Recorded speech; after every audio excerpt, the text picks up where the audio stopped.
Hello friends, आज हम start करेंगे क्लास 9 एनसीईआरटी इकोनॉमिक्स के चैप्टर पीपल एज रिसोर्स का 8th मॉड्यूल। फ्रेंड्स, पिछले मॉड्यूल्स में हमने क्वालिटी ऑफ पॉपुलेशन के पहले फैक्टर एजुकेशन पे फोकस किया था। आज इस मॉड्यूल में हम इसके सेकंड फैक्टर हेल्थ पे फोकस करेंगे। तो चलिए शुरू करते हैं हमारा आज का मॉड्यूल। तो फ्रेंड्स, आपको याद है ना, हमने आपको बताया था कि पॉपुलेशन की क्वालिटी को इन्हांस करने के लिए, बनाने के लिए एजुकेशन और हेल्थ दो इम्पोर्टेंट फैक्टर्स हैं। एजुकेशन के बारे में तो हम समझ चुके हैं, अब बारी है समझने की हेल्थ के बारे में। तो फ्रेंड्स, एक बात बताइए, एक कंपनी या फिर एक ऑर्गेनाइजेशन क्या एक ऐसे इंडिविजुअल को, एक ऐसे पर्सन को जॉब पर रखेगी जो बीमार रहे, जो हेल्दी ना हो और जो हेल्दी वर्कर्स की तरह एफिशिएंटली काम नहीं कर पाता हो? बताइए, सोचिए, क्या कंपनी ऐसे एम्प्लॉय को रखेगी?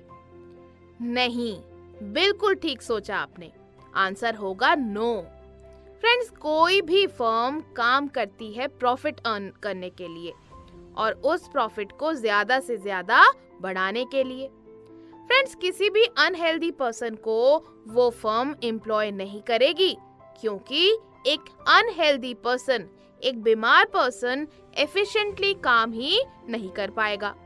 आप खुद ही सोचिए, अगर आप बीमार हैं तो क्या आप अच्छे से पढ़ाई कर पाओगे? नहीं ना। ठीक उसी तरह जब आप जॉब पे जाओगे, अनहेल्दी रहोगे, तो आप काम भी ठीक से नहीं कर पाओगे। तो एक ऑर्गेनाइजेशन कभी भी एक अनहेल्दी पर्सन को जॉब पर नहीं रखेगी। फ्रेंड्स, एजुकेशन की तरह हेल्थ भी एक मेजर फैक्टर है जो डिटरमाइन करता है क्वालिटी ऑफ पॉपुलेशन। फ्रेंड्स, एक पर्सन की हेल्थ उसकी हेल्प करती है उस पर्सन को उसका पोटेंशियल रियलाइज कराने में और इलनेस से लड़ने में। यानी एक पर्सन अगर हेल्दी है तो उसको अपनी पोटेंशियल का अंदाजा होगा, उसको रियलाइज होगा कि कितनी ज्यादा कैपेबिलिटी है उसमें और वो क्या क्या कर सकता है, और साथ ही उसको अपनी इलनेस से लड़ने का भी हौसला मिलेगा क्योंकि वो हेल्दी है।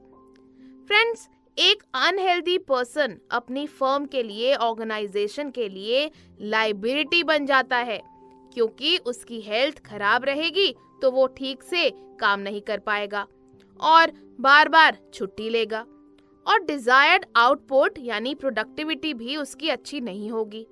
इसीलिए एक अनहेल्दी पर्सन अपनी ऑर्गेनाइजेशन के लिए, अपनी कंपनी के लिए एक लायबिलिटी बन जाता है। यानी फ्रेंड्स, अनहेल्दी पर्सन किसी भी ऑर्गेनाइजेशन की ओवरऑल ग्रोथ में कंट्रीब्यूट नहीं कर सकता, क्योंकि इल होने की वजह से वो अच्छा आउटपुट, अच्छी प्रोडक्टिविटी नहीं दे पाता। फ्रेंड्स, एक हेल्दी पर्सन हार्ड वर्क कर सकता है, परिश्रम कर सकता है और अनहेल्दी पर्सन से ज्यादा अर्न भी कर सकता है। साथ ही एक हेल्दी पर्सन फर्म के साथ साथ, ऑर्गेनाइजेशन के साथ साथ जहां पर वो काम कर रहा है, कंट्री की ग्रोथ और डेवलपमेंट में भी कंट्रीब्यूट करता है, जो कि आपको अच्छे से पता है। फ्रेंड्स, मतलब हेल्थ जो है वो एक इम्पोर्टेंट बेसिस है पर्सन का वेल बीइंग रियलाइज कराने के लिए, क्योंकि अगर एक पर्सन हेल्दी है तो वो अच्छा काम करेगा, राइट? अच्छा काम करेगा तो अर्निंग अच्छी होगी और इन्हीं सब चीजों से वेल बीइंग जो है वो बना रहेगा। फ्रेंड्स, इसी वजह से पॉपुलेशन के हेल्थ स्टेटस में इम्प्रूवमेंट हर कंट्री की प्रायोरिटी होता है। मतलब हर देश चाहता है कि जो जनता है उस देश की वो फिट रहे, हेल्दी रहे। तभी तो आप आजकल देखते हो कितने ज्यादा एडवर्टीजमेंट्स भी आते हैं, हेल्दी रहने के लिए मोटिवेट करते हैं, राइट? योगा पर कितना ध्यान दिया जाता है, ईटिंग राइट, ये सब भी बताया जाता है। क्यों? क्योंकि जो कंट्रीज होती हैं, सारी कंट्री अपनी पॉपुलेशन की हेल्थ को लेकर बहुत ज्यादा कंसर्न रहती है। फ्रेंड्स, अब हमारी कंट्री में पॉपुलेशन का हेल्थ स्टेटस इम्प्रूव करने के लिए जो स्टेप्स लिए गए हैं वो जानते हैं, क्योंकि और देशों की तरह इंडिया में भी लोगों की हेल्थ को सुधारने के लिए काफी सारे मेजर्स लिए हैं गवर्नमेंट ने। आइए जानते हैं। फ्रेंड्स, सबसे पहले बात करते हैं हमारी नेशनल पॉलिसी के बारे में। तो इंडिया की नेशनल पॉलिसी का एम है हेल्थ केयर एक्सेसिबिलिटी इम्प्रूव करने पे, मतलब हेल्थ केयर सबके लिए अवेलेबल हो। क्योंकि देखिए, हॉस्पिटल्स हैं, लेकिन अगर वो आसपास नहीं है, बहुत दूर जाना पड़ रहा है, तो एक्सेसिबिलिटी तो नहीं हुई ना। तो हमारी नेशनल पॉलिसी का एम है हेल्थ केयर एक्सेसिबिलिटी इम्प्रूव करने पे, मतलब कि हेल्थ केयर सबके लिए अवेलेबल करने पे, यानी सारे लोग इजीली हेल्थ केयर सुविधाएं अच्छे से एक्सेस कर सके। साथ ही इस पॉलिसी का एम है फैमिली वेलफेयर और nutritional service with a special focus on the under privileged segment of the population, यानी पॉपुलेशन के उस सेगमेंट पर ये पॉलिसी ध्यान देती है जो अंडर प्रिविलेज्ड है, जो डिसएडवांटेज्ड है, जिनके पास पैसा और अपॉर्चुनिटीज दोनों ही नहीं है, बहुत कम है। इन पर, इस सेगमेंट पर बहुत ज्यादा फोकस किया है हमारी नेशनल पॉलिसी ने। उनको अच्छा न्यूट्रिशन मिले, साथ ही उनके जो परिवार हैं उनका वेलफेयर हो, ये सब इस पॉलिसी का एम है।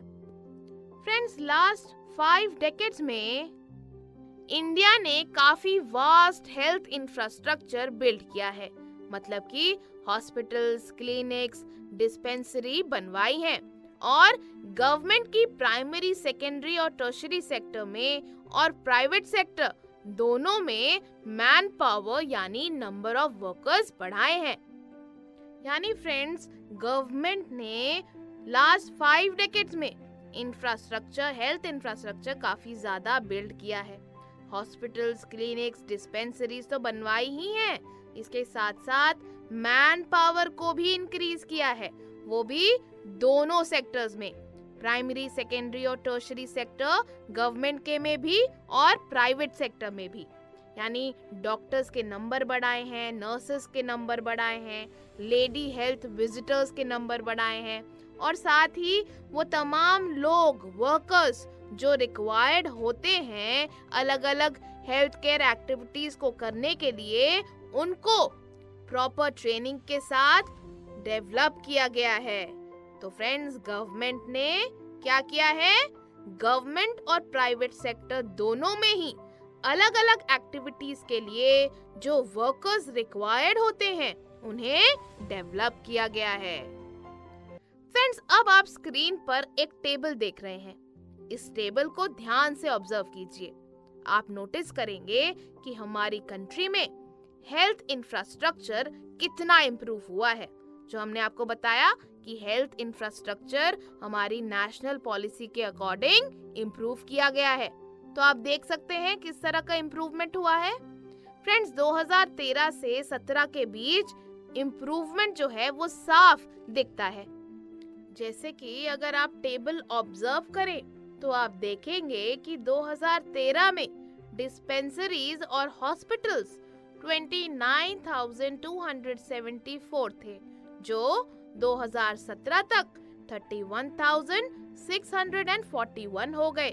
तो इसमें भी इम्प्रूवमेंट देखा जा सकता है। फ्रेंड्स, इसके साथ साथ government hospitals, health centres, registered doctors सभी एरियाज में बहुत ज्यादा इंक्रीज हुए हैं। सभी जो एरियाज हैं इसमें बहुत ज्यादा प्रोग्रेस देखी जा सकती है।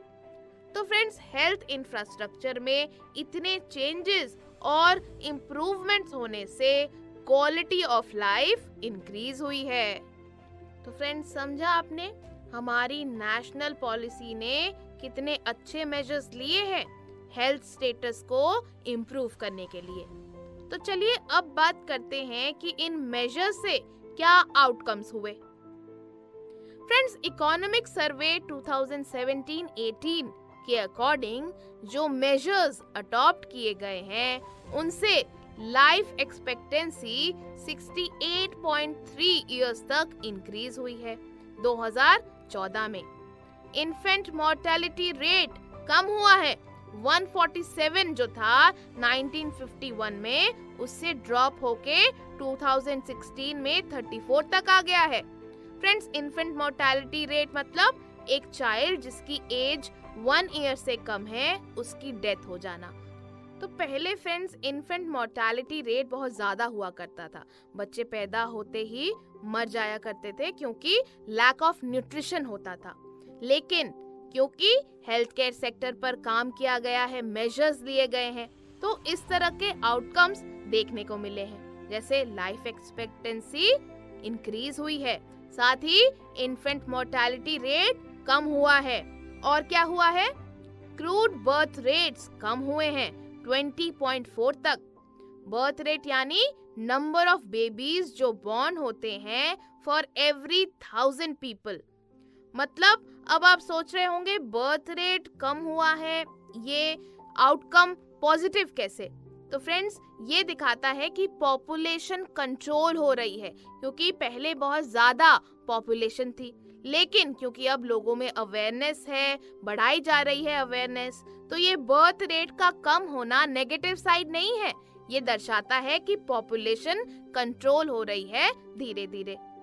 और इसके साथ फ्रेंड्स डेथ रेट 6.4 तक ड्रॉप हुए हैं सेम ड्यूरेशन ऑफ टाइम में। डेथ रेट मतलब number of people per 1000 who die during a particular period of time, यानी डेथ रेट जो है वो ड्रॉप हुआ है। पहले लोग बहुत ज्यादा डेंजरस बीमारियों के कारण, उनको हेल्थ केयर फैसिलिटी ना मिलने के कारण मर जाया करते थे, उनकी डेथ हो जाया करती थी, लेकिन डेथ रेट में भी ड्रॉप देखा गया है। फ्रेंड्स, लाइफ एक्सपेक्टेंसी में इंक्रीज और चाइल्ड केयर में इम्प्रूवमेंट यूजफुल है हमारी कंट्री की फ्यूचर प्रोग्रेस को मेजर करने के लिए। फ्रेंड्स, लाइफ की लॉन्गेविटी इंक्रीज होना मतलब लंबी उम्र, लॉन्ग लाइफ होना सेल्फ कॉन्फिडेंस के साथ एक अच्छा इंडिकेटर है गुड क्वालिटी ऑफ लाइफ का। फ्रेंड्स, इसके साथ साथ इन्फेंट मोर्टेलिटी रेट में रिडक्शन इन्वॉल्व करता है बच्चों का इन्फेक्शन से प्रोटेक्टेड रहना, मदर और चाइल्ड दोनों को न्यूट्रिशन मिलना और साथ ही प्रॉपर चाइल्ड केयर। तो ये सारे जो आउटकम्स आए हैं, इन सारे मेजर्स से जो गवर्नमेंट ने लिए हैं हेल्थ केयर को इम्प्रूव करने के लिए, उससे ये जो सारे आउटकम्स आए हैं, लाइफ एक्सपेक्टेंसी में इंक्रीज, चाइल्ड केयर में इम्प्रूवमेंट, डेथ रेट में डिक्लाइन, बर्थ रेट में डिक्लाइन, तो ये सब बहुत ज्यादा पॉजिटिव साइंस हैं। तो फ्रेंड्स, ये तो हमने देखे आउटकम्स। अब बात करते हैं कि हेल्थ केयर जो सेक्टर है इसमें चैलेंजेस क्या हैं। फ्रेंड्स, अभी भी इंडिया में काफी सारे ऐसे प्लेसेस हैं जहां ये बेसिक सुविधाएं नहीं हैं। जी हाँ, जो हम हेल्थ डिस्पेंसरी, साथ ही मेडिकल सेंटर्स, नर्सेस, इन सभी की बात कर रहे थे, ये बेसिक सुविधाएं अभी भी कई जगहों पर नहीं है प्रॉपर्ली। फ्रेंड्स, इम्प्रूवमेंट्स हुए हैं, मेडिकल केयर जो सेक्टर है, हेल्थ सेक्टर है, इम्प्रूवमेंट जरूर हुए हैं, लेकिन अनइवन हुए हैं, प्रॉपर्ली समान रूप में नहीं हुए हैं। फ्रेंड्स, हमारी कंट्री में सिर्फ अराउंड 381 मेडिकल कॉलेजेस हैं और अराउंड 301 डेंटल कॉलेजेस, यानी अगर हम अपनी वास्ट पॉपुलेशन के हिसाब से इन नंबर्स को देखें तो ये बहुत ही कम है। फ्रेंड्स, इसके साथ साथ सिर्फ 4 स्टेट्स, आंध्र प्रदेश, कर्नाटका, महाराष्ट्र और तमिलनाडु में मैक्सिमम नंबर ऑफ कॉलेजेस हैं। देखिए, अगर कॉलेजेस बने तो सब जगह इवनली बनने चाहिए। सिर्फ 4 स्टेट्स में मैक्सिमम नंबर ऑफ कॉलेजेस होंगे तो और जो जगहें हैं और जो स्टेट्स हैं उनका क्या होगा? यानी फ्रेंड्स, हमारी कंट्री में अभी भी बहुत सारे इम्प्रूवमेंट्स की जरूरत है हेल्थ केयर फैसिलिटीज को लेकर, क्योंकि हम जानते हैं कि एक कंट्री की पॉपुलेशन की क्वालिटी उसके एजुकेशन के साथ साथ हेल्थ स्टेटस पर भी डिपेंड करती है। इसीलिए हेल्थ केयर जो डिपार्टमेंट है, जो सेक्टर है, यहाँ पर इम्प्रूवमेंट की जो गुंजाइश है अभी भी काफी ज्यादा है। तो फ्रेंड्स, हमने क्या क्या पढ़ा? हमने पढ़ा कि health is also a major factor on which quality of population depends. Unhealthy people are a liability for the organization. Improvement in health status of the population has been the priority of our country. India has built up a vast health infrastructure in last 5 decades. As a result, infant mortality rate has come down. Life expectancy rates have increased. Friends, but there are still many places in India which do not have basic healthcare facilities. तो friends, ये था हमारा आज का module. तो चलिए अब इस मॉड्यूल की एक्सरसाइजेस करते हैं।